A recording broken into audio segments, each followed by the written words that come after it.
Bom dia, boa tarde, boa noite, gente. Estou aqui hoje nesse vídeo para comentar com vocês um pouco o resultado das provas, já para tranquilizar também, assim, acabei de ler as provas todas ontem à noite, fui buscar lá no Polo da UF em Niterói.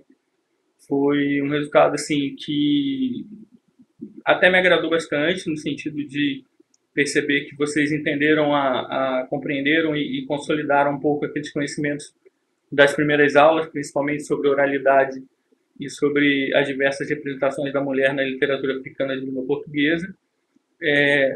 De modo geral, todo mundo ficou, quase todo mundo ficou na média, e algumas pessoas tiveram provas que se destacaram mais, né? Outras tiveram um deslize ou outro aqui numa questão, e aí acabaram ficando com notas ou acima dessa média geral ou abaixo dessa média geral, mas o abaixo foram casos muito raros.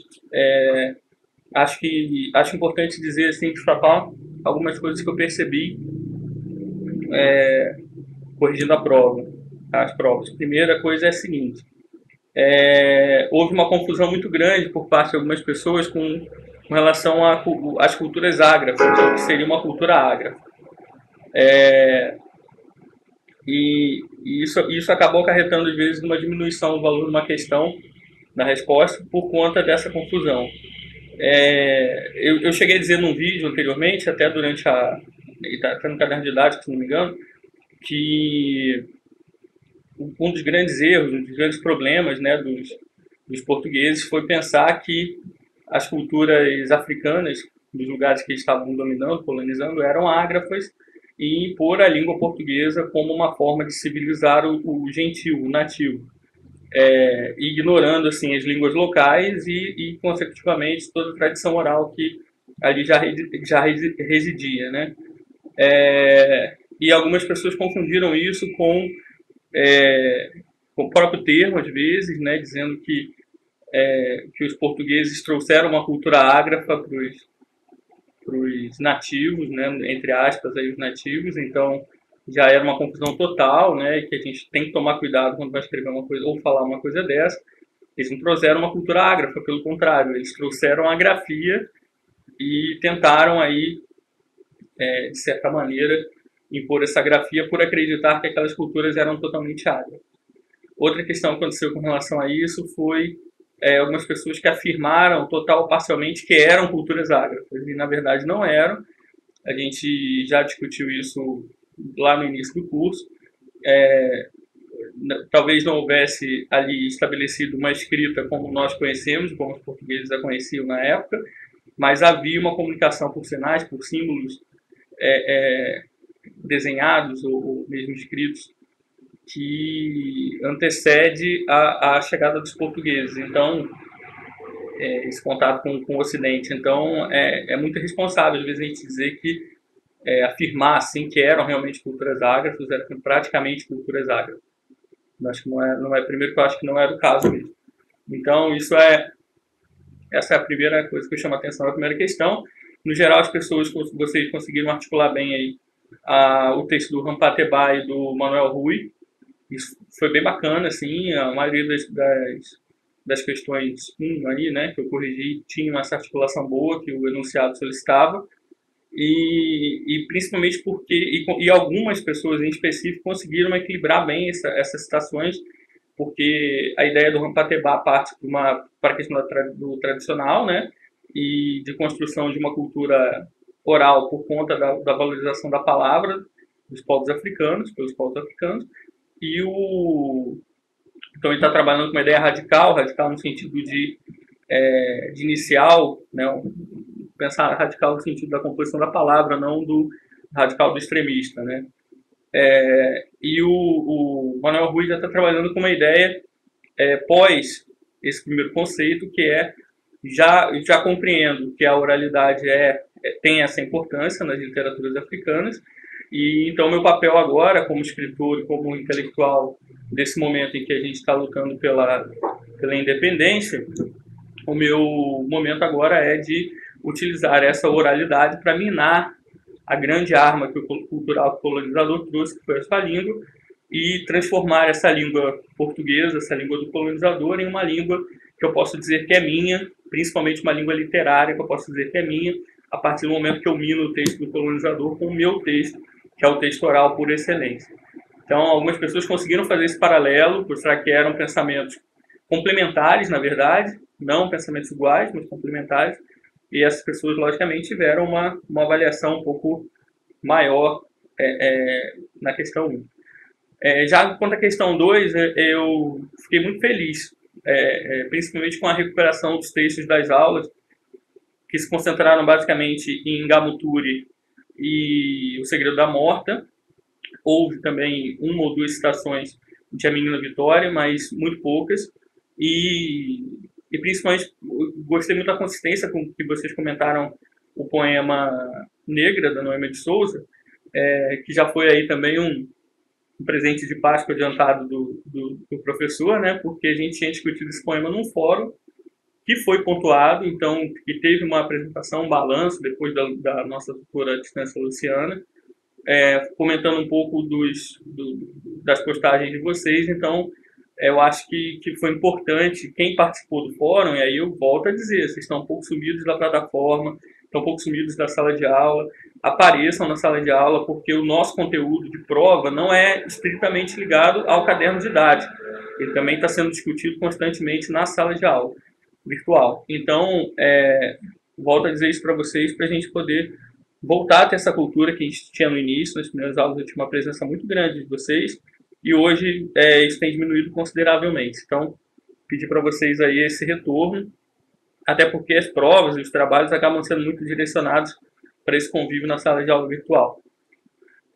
De um modo geral, a questão 2 foi a questão que teve maior linearidade na pontuação. Como sempre, algumas pessoas se destacaram por suas respostas e outras cometeram alguns pequenos esbalhos, né, alguns pequenos erros conceituais, às vezes, e isso acaba penalizando um pouco na avaliação, mas foi uma questão, em geral, mais bem pontuada do que a primeira, até porque ela já oferecia um texto literário que tinha que ser comentado e vocês tiveram que buscar outros da memória aí junto do nosso curso, né, memória que a gente tinha visto.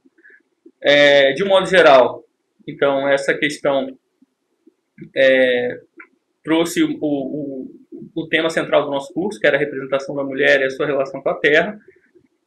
Algumas pessoas acertaram desculpa, algumas pessoas acertaram pontualmente uma questão que era fundamental para que a gente entendesse esse papel ali no poema da Noêmia, que era o fato da mulher, que a Noêmia vem descrevendo até determinado ponto, a mulher que foi vista pelo outro, ou seja, pelo colonizador e pelo Ocidente de modo geral, e o papel da Noêmia naquele texto, do seu eu lírico, na verdade, né, do livro que ela cria, é desmistificar essa imagem da mulher negra que foi construída em cima da sensualidade, do erotismo, da magia, do encanto, da feitiçaria, e mostrar que essa mulher negra não pode ser cantada por outras pessoas, gentes estranhas, né, de outros lugares, porque eles jamais compreenderiam para além dessa máscara que eles mesmos criaram. A lógica e a constituição da mulher naquele espaço, e o que ela representa naquele espaço, só poderia ser dita e cantada por um poeta ou por uma poeta africano, né, dependendo do que, poeta ou poeta, e que tivesse essa intenção também, né, porque a gente viu que, vocês viram isso na Literatura Africanas 1, que a poesia, até um determinado momento, quando os eulíricos são masculinos, né, são poetas masculinos e em sua maioria com eulíricos masculinos, a gente ainda tem também, mesmo nos poetas africanos, um pouco dessa exaltação da mulher pelo viés da beleza, do erotismo, da sensualidade, não necessariamente por aquilo que ela representa socialmente naqueles espaços. Esse era o ponto-chave da questão, e aí algumas pessoas trouxeram a Indresa como exemplo, e foi muito, muito bom, porque é um exemplo clássico dessa trajetória, em um momento diferente do que a Noêmia está escrevendo, no momento anterior, mas um exemplo fundamental aí para a gente perceber essa lógica. Então, a Indresa era um bom exemplo. Algumas pessoas trouxeram alguns exemplos do Segredo da Morte, de várias personagens diferentes. A Rainha Ginga foi muito citada.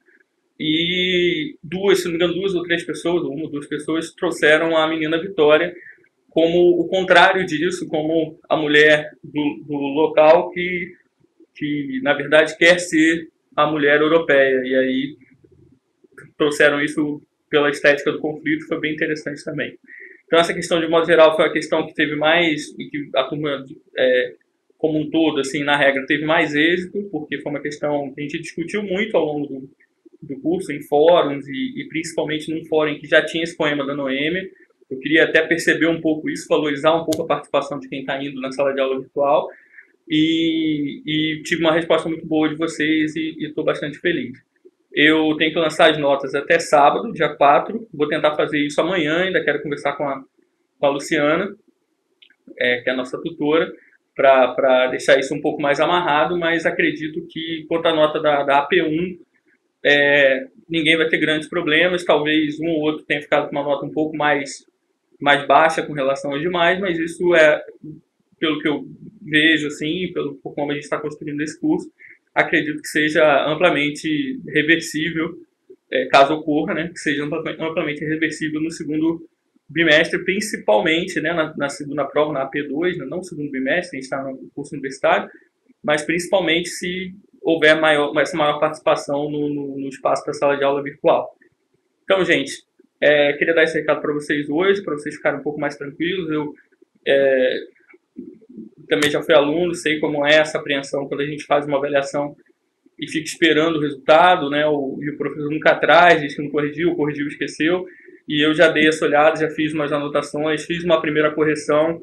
Algumas provas eu separei para reler, porque eu estou com dúvida um pouco em umas questões, quero conversar com a tutora por conta disso. Mas, no geral, eu queria dar esse retorno para vocês ficarem um pouco mais tranquilos e terem uma Páscoa um pouco mais calma aí, né? Um início de feriado um pouco mais calmo. Então era isso, um abraço a todos. Quero ver se vocês estão lá na sala falando do Luandino. A P2 vai ter muita coisa dessas aulas, do pré-independência para comparar com o pós. Então vamos se ligar aí, vamos visitar com mais frequência a nossa sala de aula virtual, ok? Um abraço, gente, boa semana.